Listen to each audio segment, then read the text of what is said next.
ఒక కొత్త జీవితం, ఒక కొత్త ఆనందం. ఆ ఆనందానికి భరోసాగా ఒంగోలులోని ఆస్టర్ రమేష్ హాస్పిటల్స్లో బర్త్ అండ్ బియాండ్ ప్రత్యేక విభాగం. అనుభవజ్ఞులైన గైనకాలజిస్టులు, పీడియాట్రిషన్ల సేవలతో తల్లి మరియు శిశువుకు సంపూర్ణ సంరక్షణ. హైరిస్క్ ప్రెగ్నెన్సీలకు ప్రత్యేక వైద్యం. 24 గంటల అత్యవసర సేవలు ఎల్లప్పుడూ అందుబాటులో. అత్యాధునిక పరికరాలతో ప్రీమెచ్యూర్ బేబీస్ కోసం ఎన్ఐసియు, పిఐసియు ప్రత్యేక సంరక్షణ. శిశువుల టీకాలు, ఆరోగ్య పర్యవేక్షణతో ప్రతి అడుగులోనూ మీతోనే. సురక్షిత మాతృత్వం, ఆరోగ్యమైన బాల్యం.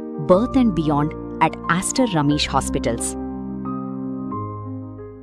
రాష్ట్రంలో కూటమి ప్రభుత్వం ఏర్పడి విజయవంతంగా 2 ఏళ్లు పూర్తయిన సందర్భంగా ఒంగోలులోని ఎస్జీఎస్ కన్వెన్షన్ లో 2 ఏళ్ల నమ్మకం, అభివృద్ధి, సంక్షేమం విజయోత్సవ సభను ఘనంగా నిర్వహించారు.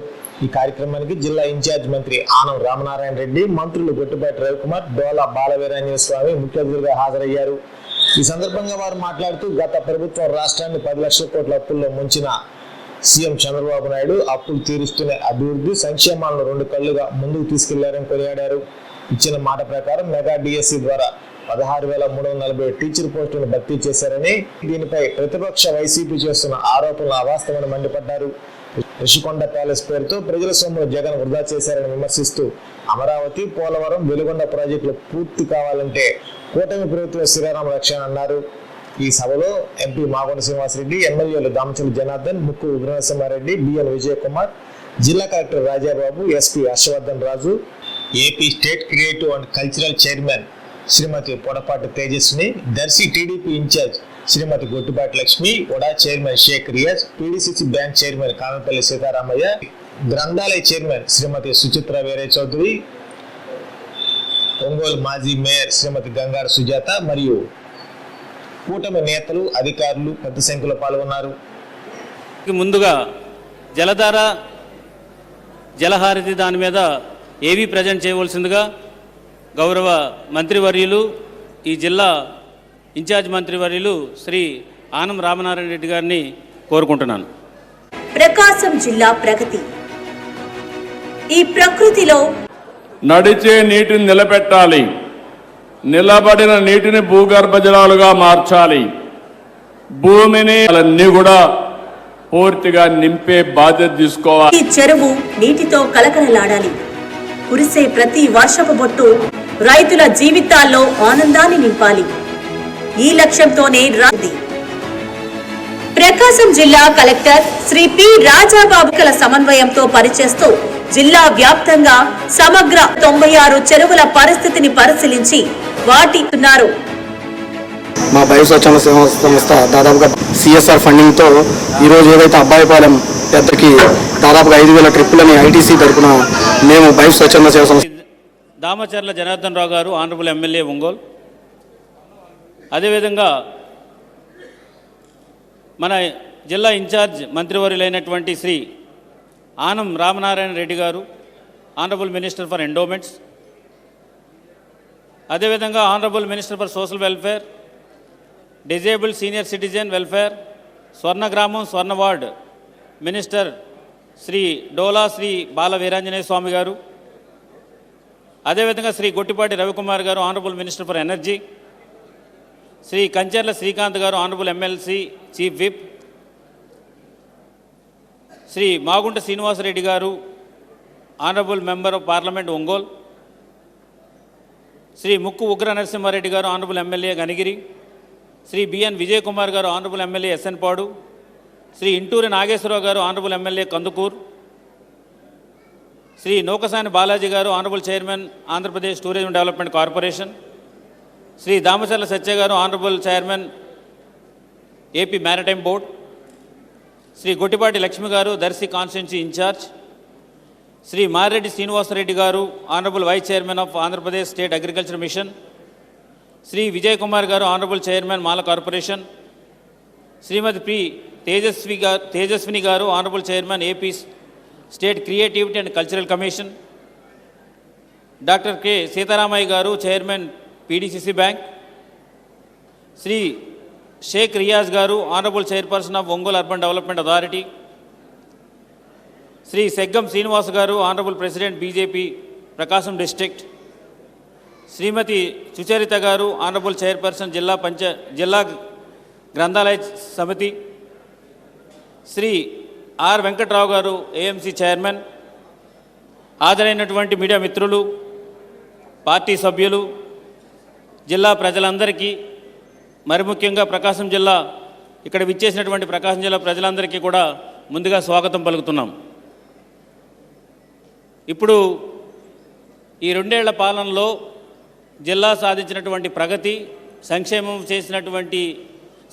ద్వారా ఇచ్చినటువంటి సంక్షేమ పథకాల ద్వారా ఇచ్చినటువంటి లబ్ధి, అదేవిధంగా అభివృద్ధి ద్వారా టేకప్ చేసినటువంటి డిఫరెంట్ డెవలప్మెంటల్ యాక్టివిటీస్ మీద ఇప్పుడు మనకి గౌరవ మంత్రివర్యులు, ఇక్కడ ఉన్నటువంటి స్టేజ్ మీద ఉన్నటువంటి ప్రజాప్రతినిధులు కూడా మనకు తెలియజేస్తారు.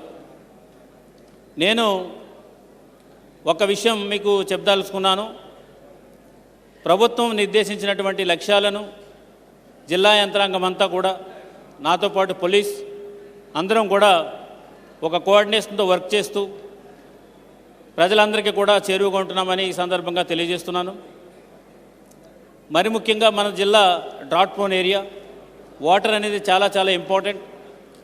ఈ 2 ఏళ్ల ప్రస్థానం, 2 ఏళ్ల పాటు 3 పార్టీలు కూడా ఒక కూటమిగా ఏర్పడి ఈరోజు ఒక పండుగ వాతావరణంలో రాష్ట్ర వ్యాప్తంగా జరుపుకున్నటువంటి కూటమి పండగ ఈరోజు.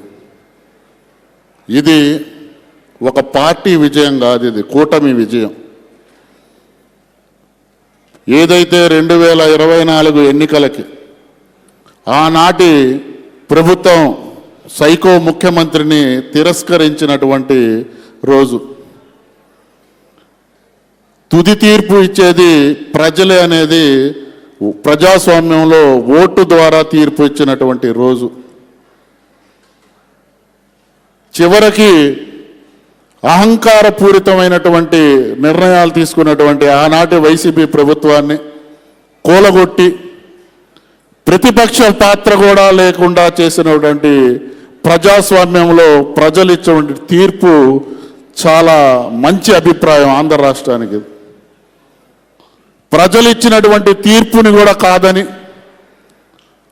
ప్రతిపక్ష హోదా ఇస్తేనే నేను అసెంబ్లీకి వస్తానని చెప్పి ఈరోజు ప్రతిపక్ష నాయకుడు మాట్లాడుతున్నటువంటి తీరు ప్రజలందరూ కూడా గమనిస్తున్నారు. ఇదే పందా గనక ప్రతిపక్ష పార్టీ అయినటువంటి నాయకులు ఏదైతే కూటమిలో చీలిక తేవాలని చెప్పి ప్రయత్నిస్తున్నారు, అలాంటి వాటినన్నిటిని కూడా ప్రజలు, కూటమి నాయకులు, కూటమి కార్యకర్తలు ఎప్పటికప్పుడు ఎండగట్టి వాటన్నిటిని కూడా నిజ నిర్ధారణలన్నీ కూడా ప్రజల ముందు తెలియజేస్తున్నారు. ఈరోజు ఆంధ్ర రాష్ట్రంలో గతంలో డిఎస్సి ఇస్తానంటే డిఎస్సి ఇవ్వకుండా మాట తప్పినటువంటి జగన్మోహన్ రెడ్డి, ఈరోజు అదే నారా లోకేష్ గారు మంత్రిగా ఉన్నటువంటి డిఎస్సి ఈరోజు పారదర్శకంగా ఉంటే దాని మీద కూడా ఎలిగేషన్స్ లేవనెత్తుతారు.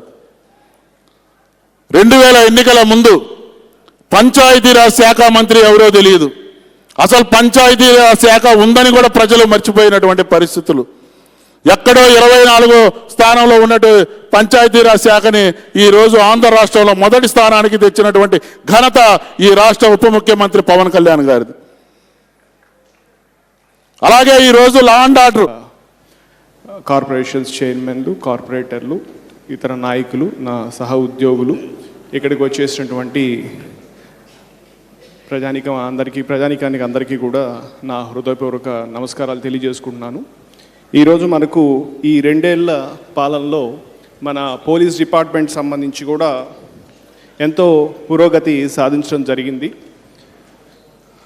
పోలీస్ డిపార్ట్మెంట్లో పలు ర్యాంక్స్లో ఉన్నటువంటి సిబ్బంది అందరూ కూడా డీజీ స్థాయి అధికారి నుంచి కింద స్థాయి కానిస్టేబుల్, హోంగార్డ్ స్థాయి అధికారులు అందరికి కూడా ప్రభుత్వం నిర్దేశించినటువంటి ఒక దాంట్లో మనమందరం కూడా ప్రజలకి ఎంతో అంకితభావంతో పనిచేయాలి, లా అండ్ ఆర్డర్ పరిస్థితి మెరుగుపరచాలి, ప్రజలకి మరింతగా సేవ చేయాలనేటటువంటి ఒక ఆశయంతో మన గౌరవ ముఖ్యమంత్రి వర్యులు సారు ఇచ్చిన ఆదేశాల మేరకు పోలీస్ డిపార్ట్మెంట్ అందరూ కూడా చాలా కష్టపడి పనిచేస్తూ ప్రజలందరికీ కూడా మంచి సేవ చేయాలనే విషయంలో మనమందరం కూడా ముందుకు పోవడం జరుగుతూ ఉంది. సో ఈ సందర్భంగా మన ప్రకాశం జిల్లాలో కూడా గత 2 సంవత్సరాల్లో పోలీస్ శాఖ సాధించినటువంటి పురోగతి కావచ్చు, పోలీస్ శాఖ తీసుకున్నటువంటి కొన్ని విషయాలు మీ దృష్టికి తీసుకొని రావాలని చెప్పి అనుకున్నాము. సో ఈ సందర్భంగా మొదట మనకు ప్రధానంగా మనకు లా అండ్ ఆర్డర్ బాగుంది అని అంటే ఎక్కడ కూడా క్రైమ్ అనేది తక్కువ శాతము రిపోర్ట్ అయ్యే విధంగా, దాంట్లో ప్రధానంగా మహిళల పట్ల, బడుగు బలహీన వర్గాల పట్ల జరిగేటటువంటి ఆకృత్యాలు కావచ్చు, తర్వాత వాటి జరిగేటటువంటి సంఘటనలు కావచ్చు, వాటిని నివారించే విధంలో దానికి మన పోలీస్ శాఖ ఎక్కువగా ఫోకస్ పెట్టడం జరుగుతూ ఉంది. సో గత 2 ఏళ్లలో మనకు ఓవరాల్గా క్రైమ్ తీసుకున్నట్లయితే దాదాపు 25% మనము క్రైమ్ని తగ్గించడం జరిగింది. అలాగే మహిళల పైన కూడా దాదాపు 22% క్రైము అంతకుముందు సంవత్సరాలతో పోలిస్తే గత 2 ఏళ్లలో మనకు 22% తక్కువ నమోదు కావడం జరిగింది.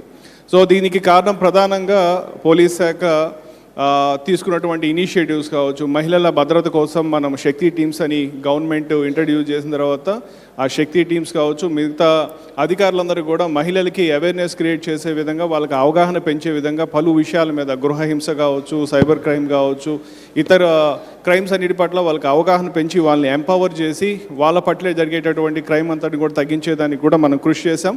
సో దానికి ప్రతిఫలంగానే ఈరోజు దాదాపు 22% క్రైమ్ తగ్గడం అనేది కూడా చాలా మంచి విషయం అని చెప్పి ఈ సందర్భంగా తెలియజేసుకున్నాను. అట్లాగే మనకు సమాజంలో కూడా ప్రాపర్టీ అఫెన్సెస్ ఎక్కువ మనల్ని చాలామందిని బాధ పెట్టేది ఏమిటంటే, ఒక ఇంట్లో దొంగపడ్డాడు, వాళ్ళు అప్పటిదాకా కష్టపడి సంపాదించుకున్నటువంటి నగదు కావచ్చు, బంగారం కావచ్చు, ఇవన్నీ తీసుకెళ్లేటటువంటి పరిస్థితి. సో ఈ ప్రాపర్టీ అఫెన్సెస్ పట్ల కూడా మనం ఎంతో చిత్తశుద్ధితో పనిచేస్తున్నాము.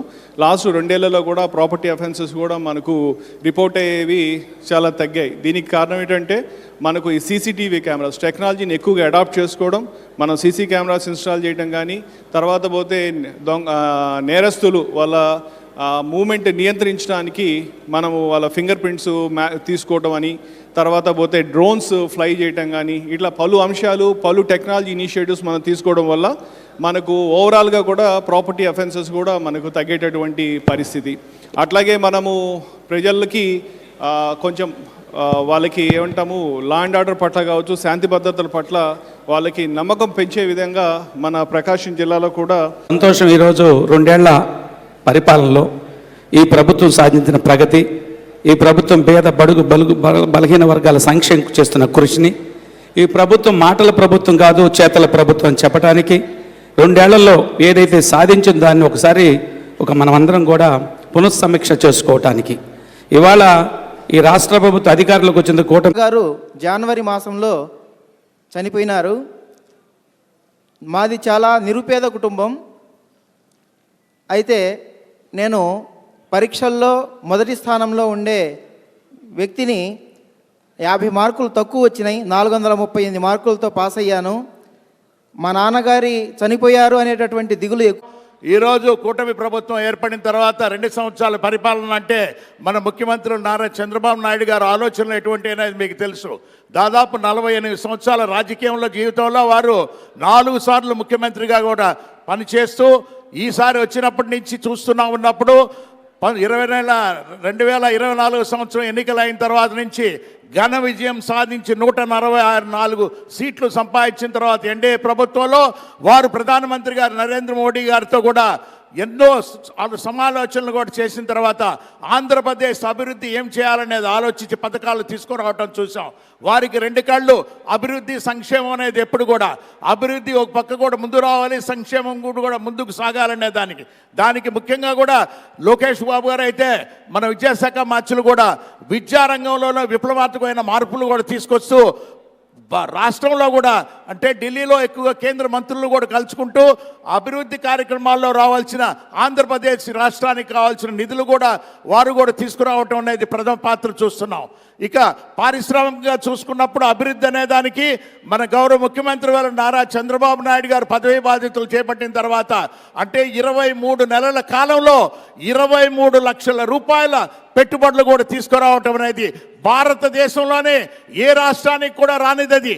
భారతదేశం అంతా కూడా 25% ఆంధ్రప్రదేశ్లోనే ఈ పెట్టుబడి రావటం అనేది నిజంగా ప్రశంసనీయ విషయం ఉన్నప్పుడు మన ప్రాంతంలో అభివృద్ధి అంటే ప్రకాశం జిల్లాలో మనం ఇంకా చూస్తున్నాం. ఇప్పుడు ముఖ్యమంత్రి గారు మనకు ఏర్పరిచిన 6 నియోజకవర్గాలు ఇది ప్రకాశం జిల్లా అంటే అద్దంకిని కందుకూరును కూడా కలుపుకొని మార్కాపురం అనేది కూడా ఒక జిల్లాను ఏర్పరిచిన తర్వాత అభివృద్ధి అనేది కూడా పరుగులు తీస్తూ ఉన్నది. ఎందుకంటే మనకు స్వాముల ఆశీస్సు ఉన్నది. సింగరకొండ ఆంజనేయ స్వామి ఆశీస్సులు ఉన్నాయి. ఇది ఉత్తరాన, దక్షిణాన చూసుకుంటే మాలకొండ నరసింహస్వామి ఆశీస్సులు కూడా మనకున్నాయి. మనకు అన్ని ప్రాంతాల్లో అభివృద్ధి అనేది కూడా ఇది మనం చూస్తూ పోతున్నాం. ప్రత్యేకంగా నేను మాగుంట కుటుంబం అంటే దాదాపు 36 సంవత్సరాలుగా ఈ ప్రకాశం జిల్లా ప్రజాసేవలో అంకితమై ఉన్నాం. మా అన్నగారు కీర్తిశిష్యులు మాగుంట సుబ్రహ్మరెడ్డి గారైనా, వదినమ్మ గారు పార్వతమ్మ గారైనా, నేనా కూడా మీరెంతో ఆదరణతో కూడా ఆప్యాయత కూడా చూస్తున్నప్పుడు అభివృద్ధి పథకంలో కూడా మేము కూడా ముందుకు తీసుకెళ్లాలనే ఉద్దేశంతో ఎన్నో పథకాలు తీసుకెళ్తున్నాం. గౌరవ శాసనసభ్యులు దామచర్ల జనార్దన్ గారు మేము కూడా ఈ ప్రాంత అభివృద్ధి అంటే ఒంగోలులో కూడా వారు ఎంతో ప్రయత్నం చేసి మనకు ఫిషింగ్ హార్బర్ని కూడా తీసుకురావటం ప్రధానంగా వారిని కూడా ప్రత్యేకంగా కూడా అభినందించవలసిన విషయం. ఇక ఎయిర్పోర్ట్ నిర్మాణం అంటే మా వంతు కృషిగా చేస్తున్నాము. అందుకు మన కలెక్టర్ గారు రాజాబాబు గారు కూడా సరి అయిన దారుల్లో ఆలోచించి కొత్తగా కూడా దానిని కూడా ఇంకొక పర్యవేక్షణలో కూడా ఇంకా మంచి ఆధునీకరణ కూడా వచ్చేటట్టుగా ఆ ల్యాండ్ను కూడా ఇప్పుడు సెలెక్ట్ చేయడం కూడా జరిగిపోతున్నాయి. ఈ ప్రాంతాల అభివృద్ధితో పాటు కూడా 6 నియోజకవర్గాలు ఇక్కడ అభివృద్ధి చెందాలి.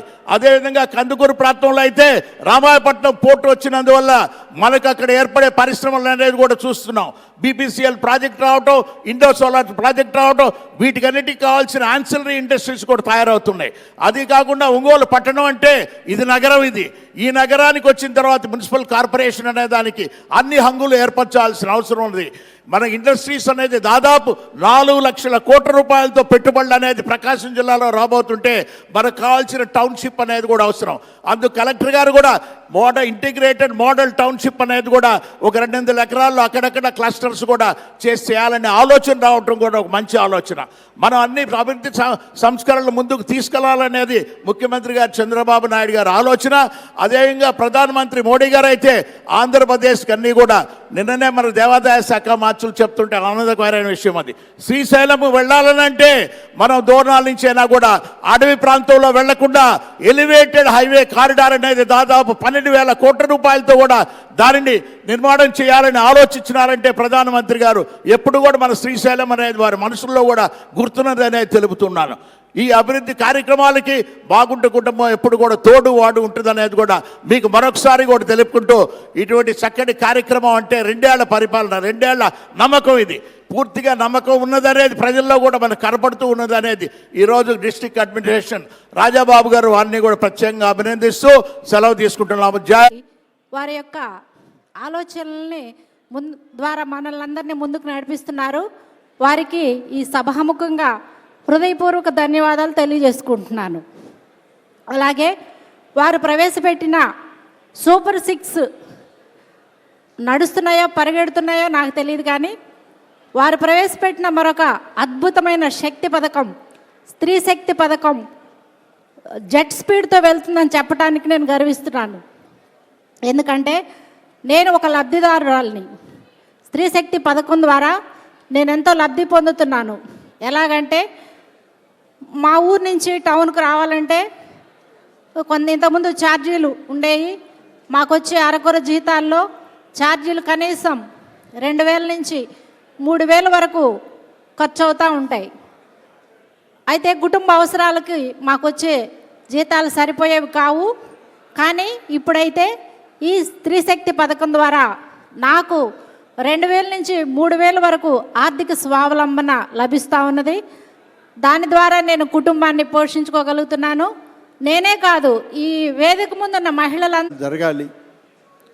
ఏదైతే మన పైన ఒక నమ్మకాన్ని, ఒక విశ్వాసాన్ని ఎన్నికల్లో ఈ ప్రభుత్వం రావాలి అని చెప్పి కోరుకున్నారో ఆ నమ్మకాన్ని మనం ఎంతవరకు నెరవేర్చాం, ఎంతవరకు వాటిని సాధించాం ప్రగతిలో మనం ముందుకు అడుగు వేస్తున్నాం, ప్రగతి రథం ముందుకు కదులుతుంది అనేటువంటి విషయాలను ప్రజల మధ్యనే మళ్ళీ ఒకసారి చర్చ జరగాలి అనే ఉద్దేశంతో ఈ సమావేశాలు పెట్టుకోవడం జరుగుతూ ఉంది. ప్రతి జిల్లాలో జరుగుతున్నాయి, ప్రతి నియోజకవర్గంలో కూడా జరుగుతూ ఉన్నాయి ఈ సమావేశాలు. జిల్లా స్థాయిలో జిల్లా కలెక్టర్లు, అలాగే నియోజకవర్గ స్థాయిలో నియోజకవర్గాల్లో ఉన్నటువంటి సీనియర్ అధికారుల ఆధ్వర్యంలో ఈ కార్యక్రమాలను నడుపుతూ ఉన్నాం.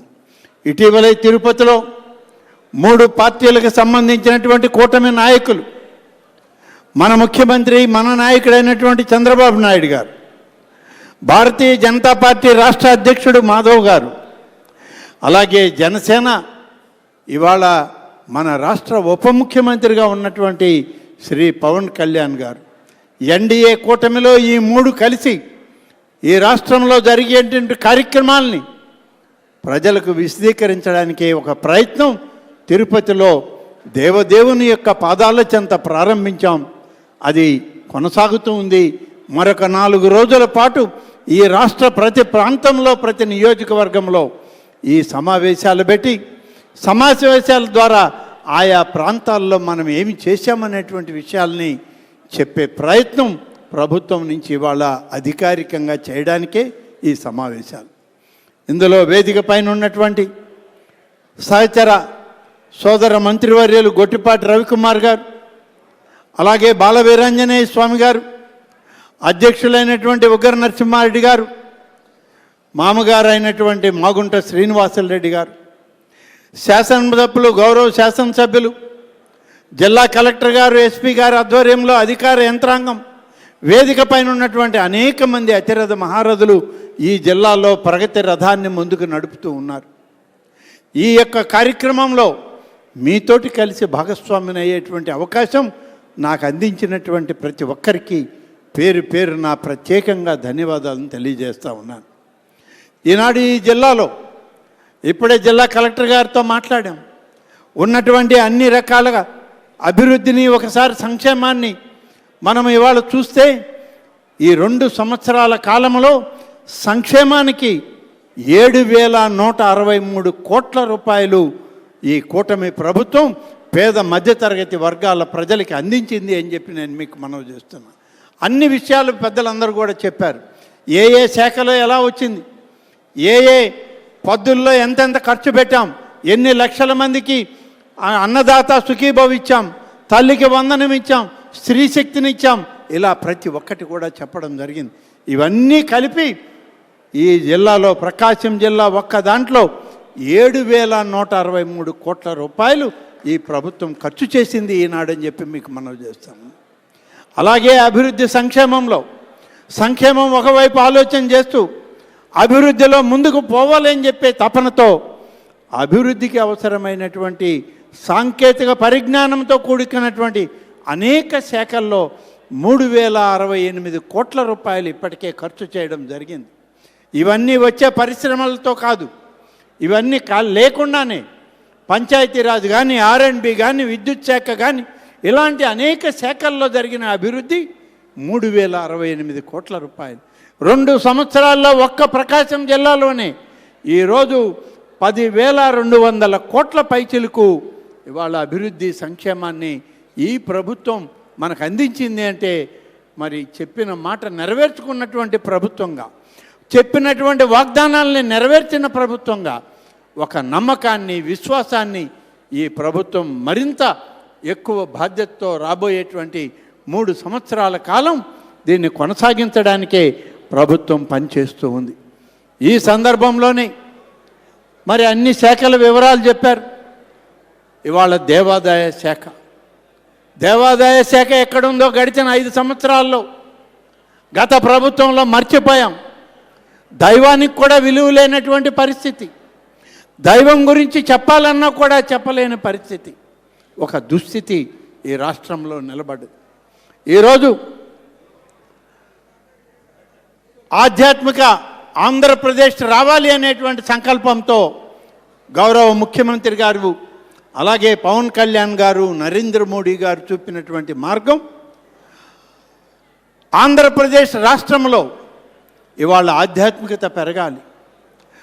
ఒక హిందూ ధర్మమే కాదు, అన్ని మతాల ప్రాచుర్యాన్ని తీసుకురావాలి. అందరికీ సమానమైనటువంటి ప్రాతిపదికలో ఇవాళ ముస్లింలకు కానీ, క్రిస్టియన్లకు కానీ, హిందువులకు కానీ ప్రభుత్వం తోడుగా ఉండాలి అని చెప్పి చేసేటువంటి ప్రయత్నం. ఇవాళ నాకున్నటువంటి దేవాదాయ శాఖలో ప్రకాశం జిల్లాలో ఇప్పటికే ధూపదీప నైవేద్యాల పేరుతో 214 ఆలయాలకి 2,57,00,000 రూపాయలు ప్రతి నెల 1వ తారీఖు వచ్చేటప్పటికి బ్యాంకుల్లో 10,000 రూపాయలు ఒక్కొక్కరికి ఇవ్వడం జరుగుతూ ఉంది. అలాగే కామన్ గుడ్ ఫండ్ కమిటీ ద్వారా ఆలయాల పునర్నిర్మాణం చేస్తున్నాం. 50 పనులకి 52,45,00,000 రూపాయలు ఇవాళ అంచనాలు వేసి మంజూరిచ్చి పనులు కూడా ప్రారంభించాం. శ్రీవాణి ట్రస్ట్ అనేటువంటి దానిలో ముఖ్యమంత్రి గారు ఈ రాష్ట్రంలో 5,000 ఆలయాల నిర్మాణం జరగాలి, 3 సంవత్సరాల సమయం, ఈ 3 సంవత్సరాల్లో 5,000 ఆలయాలను నిర్మాణం చేయండి అని చెప్పి మాకు ఆదేశాలు ఇస్తే అందుకు 5,000 ఆలయాల్లో ఇప్పటికి 16 ఆలయాలకి మంజూరు ఇచ్చాం. నేను ఈ వేదిక మీద ఉన్నటువంటి గౌరవ శాసనసభ్యుల్ని, పార్లమెంటు సభ్యుల్ని, మంత్రుల్ని అందరినీ కోరుతా ఉన్నా, ప్రతి నియోజకవర్గానికి 25 నుంచి 30 ఆలయాలను మంజూరు చేయడానికి ఇవాళ గౌరవ ముఖ్యమంత్రి చంద్రబాబు నాయుడు గారు ఆదేశాలు ఇచ్చారు అని చెప్పి మీకు మనవి చేస్తున్నా. మీరు కూడా ప్రతిపాదనలు పంపండి. 10 సెంట్ల భూమి లోపలగానే ఉంటే 20 లక్షల రూపాయలు, 15 సెంట్ల భూమి కలిగి ఉంటే 30 లక్షల రూపాయలు, 20 సెంట్ల భూమి ఉంటే 40 లక్షల రూపాయల ఆలయాల్ని నిర్మాణం చేయడానికి ఇవాళ ప్రభుత్వం చిత్తశుద్ధితో పనిచేస్తుంది. ఇప్పటికే దాదాపుగా 1028 ఆలయాలకి 200 కోట్ల రూపాయలతో పనులు మొదలుపెట్టామని చెప్పి మీకు మనవి చేస్తున్నాం. ఇంకా మనం మంజూరు చేయాల్సినవి ఉన్నాయి. ప్రతి ప్రాంతంలో ఒక ఆధ్యాత్మిక మందిరం ఉండాలి, ఒక ఆలయం ఉండాలి. ఆ ఆలయంలో ఏ రకమైనటువంటి దేవతలను పెట్టాలి, దేవుళ్ళని పెట్టాలి అని అంటే అది ఆ ప్రాంత ప్రజలకే వదిలిపెట్టాం.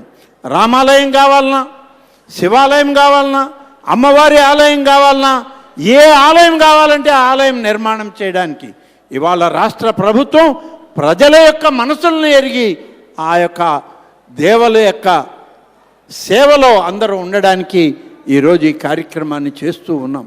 ఇలా ప్రతి ఒక్కటి కూడా ఏర్పాట్లు చేస్తూ దేవాదాయ శాఖని ఇవాళ అద్భుతమైనటువంటి శాఖగా తీర్చిదిద్దే ప్రయత్నంలో ప్రభుత్వం పనిచేస్తుంది. కాబట్టి నేను మీ అందరికి కూడా మనవి చేస్తున్నా, మీ శాసనసభ్యుల ద్వారా ప్రతిపాదనలు వచ్చిన వెంటనే నిధులు మంజూరు చేసి వాటికి ఇవ్వడం జరుగుతుంది. జిల్లా కలెక్టర్ గారు ఇక్కడే ఉన్నారు. జిల్లా కలెక్టర్ గారిని కూడా నేను కోరుతున్నా, ఏ శాసనసభ్యులైనా ఆలయం ఏ గ్రామంలో కావాలి అని అంటే మీ క్రింది స్థాయి అధికారులకి ఒక సర్క్యులర్ ఇవ్వండి. ఆ గ్రామంలో ఉన్నటువంటి ప్రభుత్వ భూమి 5 సెంట్ల నుంచి 20 సెంట్ల వరకు ఉన్నటువంటి భూమి, ఎటువంటి అభ్యంతరాలు లేనటువంటి భూమిని ఆ గ్రామస్తులు కోరితే అనుమతులు ఇవ్వమనండి, సర్టిఫికేట్ ఇవ్వమనండి. ఎన్ఓసీలు ఇచ్చిన దగ్గర ఈ ప్రభుత్వం ఆలయాల నిర్మాణం చేస్తుంది అని చెప్పి నేను జిల్లా కలెక్టర్ గారికి కూడా విజ్ఞప్తి చేస్తూ ఉన్నా. కాబట్టి అందరం సమన్వయంతో ఇవాళ ఈ ఆధ్యాత్మిక ఆంధ్రప్రదేశ్, సంక్షేమ ఆంధ్రప్రదేశ్ ఒకవైపు, అభివృద్ధి ఆంధ్రప్రదేశ్ మరొక వైపు, ఆధ్యాత్మిక ఆంధ్రప్రదేశ్ ఇంకొక వైపు, ఇవాళ 3 భాగాలుగా ఈ అభివృద్ధిని ఈ రాష్ట్రంలో కొనసాగిస్తున్నాం. మహిళా శక్తి, చివరిగా ఒక్క విషయం మీ అందరికీ చెప్పాలి. మహిళా శక్తిని ఇవాళ కొంతమంది అవహేళన చేస్తున్నారు, చిన్నచూపు చూస్తున్నారు, మహిళల్ని అగౌరవపరుస్తున్నారు. ఈ రాష్ట్రంలో గతంలో దశాబ్దాలుగా, శతాబ్దాలుగా ఈ రాష్ట్రంలో మహిళ ఒక ఉన్నతమైన స్థానంలో చూస్తాం. మహిళని తల్లిగానో, అమ్మగానో, మహాశక్తిగానో పూజిస్తాం. అటువంటి మహిళలకు కూడా ఇవాళ అవమానాలు ఎదురవుతున్నాయంటే చాలా బాధాకరం అని చెప్పి చెప్పక తప్పదు. కాబట్టి ఇవాళ మహిళని గౌరవించలేని ఏ రాజకీయ పార్టీ ఈ రాష్ట్రంలో మనుగడ సాగించలేదు. అది ఇప్పటి సమాచారం కాదు. అనేక శతాబ్దాల క్రితం వచ్చినటువంటి రామాయణ భారతాల్లో కూడా మహిళని అవమానపరిచినటువంటి ఆ రాజ్యం కుప్పకూలిపోయింది అనేటువంటి విషయం మన అందరం గ్రహించాల్సిన అవసరం ఉంది. మహిళ విషయం వచ్చినప్పుడు రామాయణంలో మనం చూసాం, సీతమ్మ వారి యొక్క బాధను చూసాం. సీతమ్మ వారి రావణాసురుడు చెరపట్టి తీసుకెళ్లేటప్పుడు ఆమెను తీసుకుపోనివ్వకుండా అడ్డుపడాలన్నటువంటి జటాయు అనేటువంటి ఒక పక్షి తను చేసినటువంటి ఒక ప్రయత్నం, తన ఆరోగ్యం, తన రెక్కలు విరిచేసినా సరే ఈ వార్తని రాముడికి అందించాలని చెప్పి, సీతమ్మని ఆమె తిరిగి తెచ్చుకోవాలని చెప్పి ప్రాణం చివరిలో ఉన్న పోరాటం చేసినటువంటి ఒక పక్షి జటాయు. అదేవిధంగా భారతంలో వచ్చేటప్పటికి ద్రౌపదిని అవమానపరిచినటువంటి దుర్యోధన సామ్రాజ్యం, దానిలో కూడా అవమానానికి గురైంది మహిళ. ఒకవైపు ద్రౌపది, మరొక వైపు సీత, ఇద్దరు కూడా అవమానాలు భరిస్తే ఆ సందర్భంలో జటాయువు చిన్న పక్షి కాదు. అది జటాయువు తన మరణాన్ని తను కోరుకుంటేనే ఆ మరణం ఆ పక్షికి వస్తుంది. అంతే తప్ప నేను ఎవరో ఏదో చేస్తే మరణించేటువంటి పరిస్థితి లేదు ఆ పక్షికి. అంతటి ప్రసిద్ధమైనటువంటి మహత్యం కలిగినటువంటి జటాయు తన చావుని తను కోరుకోవాలి. అదేవిధంగా భారతానికి వచ్చేటప్పటికి భీష్ముడు కూడా తన మరణాన్ని తను కోరుకుంటేనే మరణం దగ్గరకు వస్తుంది తప్ప భీష్ముడికి మరెవరో ఆయన్ని ఏదో చేయాలంటే చేసే పరిస్థితి లేదు. ఇద్దరికీ మరణం దగ్గరకి వచ్చింది. ఆ ఇద్దరు మహానుభావులు, మహాపురుషులు, శక్తిమంతులు కూడా. కానీ ఇద్దరికీ చావుకి ఒకటే కారణం, మహిళకి జరిగిన అవమానం. ఆ మహిళకి జరిగిన అవమానాన్ని జటాయువు రామునికి, శ్రీరామచంద్రుడికి ఆ మార్గాన్ని చెప్పాలని చెప్పి ప్రయత్నం చేస్తే జటాయువు పక్షిగా మారింది.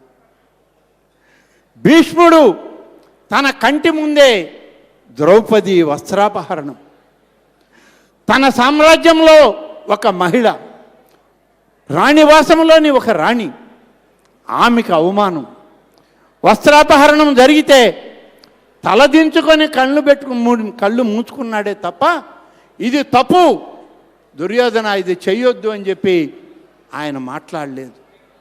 కాబట్టే చివరి రోజుల్లో రాముడు ఆశీర్వదించి జటాయువుకి మరణాన్నిచ్చి వైకుంఠ ప్రాప్తినిచ్చాడు. అదే భీష్ముడికి యుద్ధం అంతమై తిరిగి ధర్మరాజు రాజ్యానికి వచ్చే వరకు ఆ యొక్క బాణాల ముని కొనల మీదనే బాధపడుతూ ఇక్కడనే ఉండు అని చెప్పి ఆయన అక్కడనే ఉంచి చివరిగా కృష్ణ పరమాత్ముడు ఆయన దగ్గరికి వెళ్ళి, ఇక నీవు అనుభవించిన శిక్ష చాలు, నీ కంటి ముందు ఒక మహిళకి అవమానం జరిగితే నువ్వు ఆపలేకపోయావు, కాబట్టే ఇవాళ నువ్వు కోరుకున్నా నీకు చావునివ్వలేదు, ఇప్పుడు నీకు చావునిస్తున్నాను అని చెప్పి భీష్ముడిని అప్పుడు ఆ క్షణంలో ఆయన ఆదేశించాడు. ఒక మహిళకు జరిగిన అవమానం పురాణాల్లో చారిత్రక ప్రసిద్ధిగాంచినటువంటి రామాయణంలో, భారతంలో మహిళ యొక్క ప్రాధాన్యత ఏ విధంగా ఉందో ఇవాళ మన పురాణ గ్రంథాలు చెబుతూ ఉన్నాయి. ఇవన్నీ చూస్తూ కూడా ఇంకా మహిళను అవమానించేటువంటి పరిస్థితులు దురదృష్టం ఈ రాష్ట్రంలో కొన్ని రాజకీయ పార్టీల్లో ఉంది అంటే దీనికి బాధపడాలనా, చింతించాలనా, లేకుంటే శాపగ్రస్తులైనటువంటి వాళ్ళని ఇంకా మీరు శాపాలకి తగుదురు అని చెప్పి చెప్పాలనా అనేటువంటిది ఆలోచించాల్సిన విషయం. ఇప్పటికైనా బుద్ధి తెచ్చుకోండి. మహిళా శక్తిని అవగాహపరచొద్దు, మహిళా శక్తిని అవమానపరచొద్దు. మీ ప్రయత్నం మీరు చేసుకోండి, రాజకీయాల్లో తప్పు లేదు.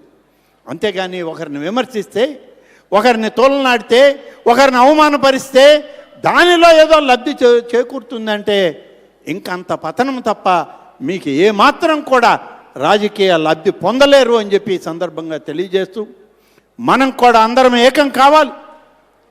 ఇవాళ ఈ 2 సంవత్సరాల పరిపాలన ఇప్పటికే ప్రతి ప్రాంతంలో, ప్రతి కుటుంబంలో, ప్రతి గ్రామంలో రామరాజ్య సుస్థిరతకి ఈ ప్రభుత్వం కట్టుబడి ఉంది.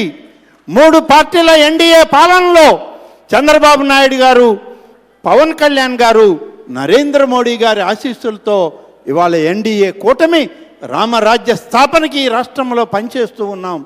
ఇవాళ సకల సుఖిభిష్టాలు జరగాలి, సకల ప్రభుత్వం ఈ ప్రాంత ప్రజలకి దక్కాలి అని అంటే అదే రామరాజ్య పరిపాలన. ఆ రామరాజ్య పరిపాలనకే ఈనాడు ఈ కూటమి నాయకత్వం కట్టుబడి ఉంది అని చెప్పి మీ అందరికీ మనవి చేస్తూ, మీ అందరి యొక్క ఆలోచన, మీ అందరి యొక్క ఆశీస్సులు, మీ అందరి యొక్క చేదోడు వాదోడు కూటమి నాయకత్వానికి ఇవ్వండి. చంద్రబాబు నాయుడు గారిని, పవన్ కళ్యాణ్ గారిని, నరేంద్ర మోడీ గారిని ఆశిస్తూ రేపటి యువతర నాయకుడైనటువంటి లోకేష్ గారిని ముందుకు నడిపించండి. మరింత ఈ రాష్ట్రాన్ని అభివృద్ధి పదంలో నడిపించే దానిలో మీరందరూ సహకరించండి అని చెప్పి కోరుతూ సెలవు తీసుకుంటాను. జై హింద్, జై తెలుగుదేశం. ప్రతినిధులందరూ కూడా ఈ యొక్క అలాగే బ్యాంక్ లింకేజ్ అండ్ సిఎఫ్ వాటికి పద్ధతి చెక్కును అందజేస్తున్నారు.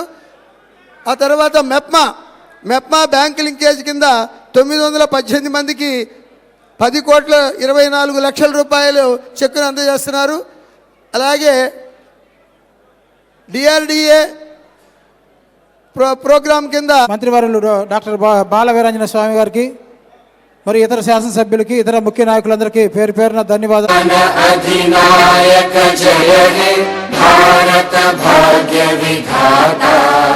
पंजाब सिंध गुजहे भारत भाग्य विधाता जय हे जय हे जय हे जय जय जय. KIMS hospital NH5 market yard వెనుక ఒంగోలు. అన్ని రకాల నరాల వ్యాధులకు అధునాతన వైద్య సేవలు మరియు శస్త్రచికిత్సలు చేయబడును. Doctor M Nichal Reddy, consultant neurologist. Doctor B Madhuri, consultant neurologist. Doctor M Anant Jagadish Kumar, consultant neuro surgeon. మోకీళ్ల మార్పిడి ఆపరేషన్లు చేయబడును. అన్ని రకాల ఎముకల సమస్యలకు మరియు ఆర్థోపెడిక్ ట్రామా, ప్రమాదవశాత్తు ఎముకలు గాని దవడ ఎముకలు గాని విరిగినచో ఆపరేషన్లు చేయబడును. Doctor I Venkateswara Reddy, consultant orthopedician. Doctor T Kiran Kumar Reddy, consultant orthopaedics, joint replacement surgeon and sport injuries specialist. Doctor P Uday Kumar, consultant orthopedician. Emergency and critical care service, lab and diagnostics. Doctor Ajay, chief radiologist. Doctor K Sreeja, radio diagnosis. Doctor B Sandeep Reddy, radio diagnosis. Doctor Sindhura, MBBS MD, consultant pathologist, NABH accredited. అపార అనుభవం కలిగిన డాక్టర్ల పర్యవేక్షణ, అధునాతన సాంకేతిక పరిజ్ఞానంతో పొందండి సంపూర్ణ వైద్య సంరక్షణ. EHS మరియు NTR వైద్య సేవ సౌకర్యం కలదు. అన్ని రకాల ఆరోగ్య బీమా కార్డులు అంగీకరించబడును. KIMS hospital NH5 market yard వెనుక ఒంగోలు.